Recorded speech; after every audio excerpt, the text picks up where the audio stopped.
Les experts européens sont avec nous. Emmanuel Dutheil pour l'économie, Vincent Hervouet pour l'international. Bonjour messieurs. Bonjour Dimitri. Bonjour Dimitri. Emmanuel, vous nous parlerez dans un instant de la facture des tests Covid. Elle atteint des niveaux absolument stratosphériques, mais peut-être faut-il considérer que c'est une bonne nouvelle. Vincent, pour le moment, on part avec vous en Turquie, où le pays se moque des menaces européennes. La justice turque a ordonné le maintien en détention d'Osman Kavala, le milliardaire et philanthrope dont le Conseil de l'Europe exige la libération sous peine de sanctions. Oui, hier matin, 9 ambassadeurs occidentaux et 2 diplomates de la délégation européenne s'entassaient dans la salle d'audience du tribunal d'Istanbul.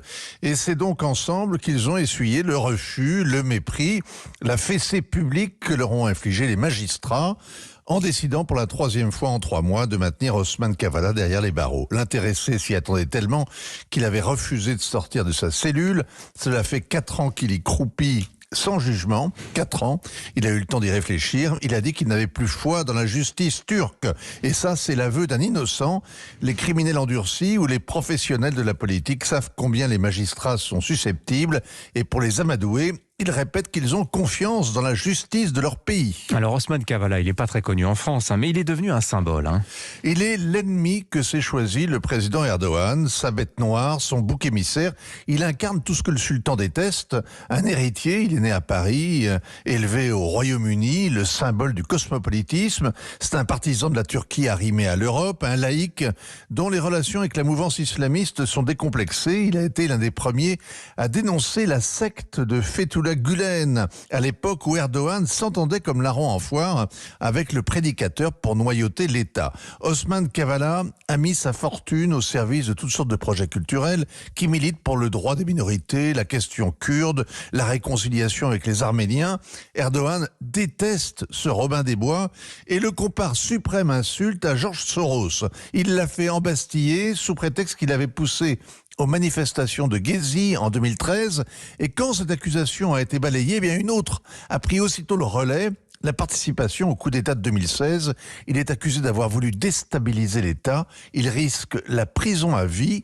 L'État, c'est sacré en Turquie. La Turquie, c'est l'État. Alors, la Cour européenne des droits de l'homme a exigé la libération immédiate d'Osman Kavala, mais c'était déjà en 2019, ça remonte. Et il s'est rien passé. Le Conseil de l'Europe, qui rassemble les 47 pays du continent, bien au-delà donc des 27 de l'Union européenne, le Conseil de l'Europe a mis la Turquie en demeure de livrer ses observations dans ce dossier. Autrement dit, expliquer.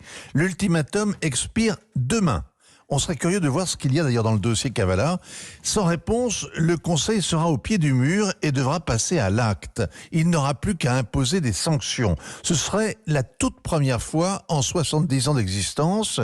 C'est la 2e fois seulement qu'il y a mise en demeure. La Turquie est membre du Conseil de l'Europe depuis 70 ans. Elle ne peut pas dénoncer l'ingérence. Elle a souverainement accepté de se soumettre aux arrêts de la Cour européenne des droits de l'homme. Alors évidemment, ça va donner l'occasion à Erdogan de se victimiser. Dénoncer le complot de l'étranger, c'est un réflexe. Il est d'ailleurs payant, mais pas forcément cette fois-ci, vu la déroute économique que subissent les Turcs, emportés par une inflation galopante, conduit par un président omniscient qui réinvente les lois du marché, brûle les réserves en devises en laissant les experts absolument sidérés. Ça fait 15 ans que Recep Tayyip Erdogan joue la crise avec l'Europe. L'Union européenne s'est toujours couchée pour l'éviter. Il n'est pas dit que le Conseil de l'Europe en fasse autant. Le point de rupture, en tout cas, est tout proche.